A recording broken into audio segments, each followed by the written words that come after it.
बहुत बहुत धन्यवाद अध्यक्ष महोदय। सर्वप्रथम मैं सदन का और मेरे निर्वाचन क्षेत्र बदायूं की जनता का धन्यवाद दूंगा कि संसद में आज मुझे अपनी बात रखने का मौका दिया है। अध्यक्ष महोदय, जहां बजट की चर्चा में मुझे अपनी बात रखने का मौका दिया गया है, वहीं जब वित्त मंत्री जी बजट में अपना बजट पेश कर रही थी, उस समय पे बहुत बड़ी बड़ी बातें किसानों को लेकर कही गई, नौजवानों को लेकर कही गई, महिलाओं के लिए कही गई। लेकिन सच्चाई तो ये है कि जहां हमारा देश कृषि प्रधान देश है, 60% से ज़्यादा आबादी किसानी में आज है, वहीं जब सरकार किसानों की बात करती है तो हम सभी को और किसानों को भी याद आता है कि जब प्रधानमंत्री जी ने किसानों की 2014 में आय दुगनी करने की बात कही थी, आज हम कहां खड़े हैं। हमने देखा इन 10 सालों में किस तरीके से किसान आंदोलन के जरिए अपनी जो भूतपूर्व मांगे थी, एमएसपी की मांगे, क्योंकि जब हम स्वामीनाथन कमेटी की बात करते हैं तो सामने से पक्ष के लोग हल्ला करते हैं कि हमने स्वामीनाथन कमेटी को लागू किया है। लेकिन सच्चाई अध्यक्ष महोदय ये है कि स्वामीनाथन कमेटी की जो मूल सोल था, जो थी एमएसपी, न्यूनतम समर्थन मूल्य, आज भी ये सरकार उसको लागू नहीं कर पाई है। और सरकार इस बात को याद रखे कि जब सर्दी, गर्मी, बारिश और धूप हमारे इस देश का किसान झेल रहा था, सरहद पे बैठा हुआ अपनी मांगों के लिए लड़ाई लड़ रहा था, उस समय पर यह सरकार ने अपना मुंह फेर कर उस किसान का अपमान किया है। हमें याद रखना होगा कि 700 से ज्यादा किसानों ने जब अपनी जान का बलिदान दिया, उस समय पे ये मौजूदा सरकार ने उनके बलिदान को पहचानने से भी इनकार कर दिया था।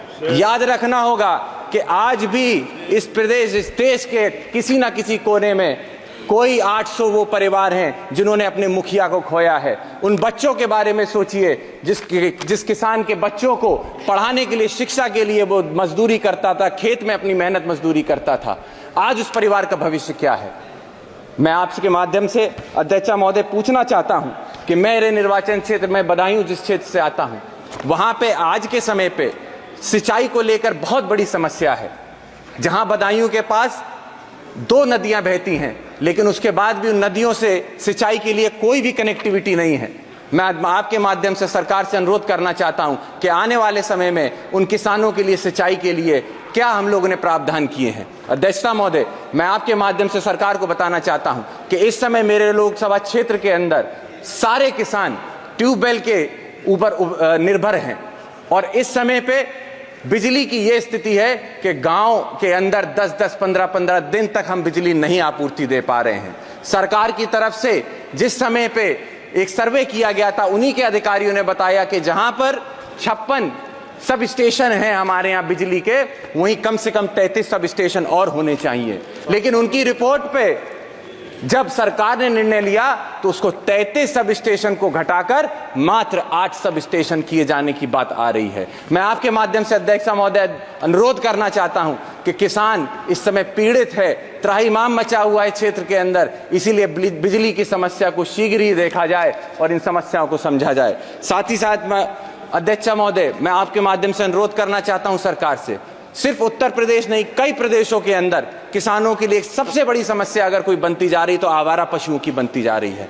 जहां किसान और उसके परिवार को दिन दिन भर इस चरकती धूप में खेती करनी होती है, अपनी फसल के लिए, अपनी फसल की उपजाऊ दाम के लिए खेतों में मेहनत करता है, वहीं वो रात रात भर जाग कर अपनी फसल की रखवाली उन आवारा पशुओं से करता है। वही आवारा पशु जब रात में खेत चर जाते हैं तो किसान का नुकसान होता है, और वही आवारा पशु जब सड़क पे जाता है तो किसी ना किसी नौजवान की या महिला की जान लेने का काम करता है। अध्यक्ष महोदय, मैं आपके माध्यम से अनुरोध करूंगा सरकार से कि जहां आप किसानों की बात करती हैं, मैडम मेरी फर्स्ट टाइम स्पीच है, बस 2 मिनट और दे दें। 2 मिनट मैं आपके माध्यम से अनुरोध करना चाहता हूं अध्यक्ष महोदय कि जहां किसानों की बात की जाती है, वही किसान सम्मान निधि को देखकर सरकार अपनी पीठ थपथपाती है। मैं आपको बताना चाहूंगा कि आंकड़े कहते हैं कि रूरल सेक्टर के अंदर जहां पे खरीद की क्षमता घटती जा रही है, निश्चित तौर पे हमें समझना होगा कि किसान सम्मान निधि किसी काम की नहीं है।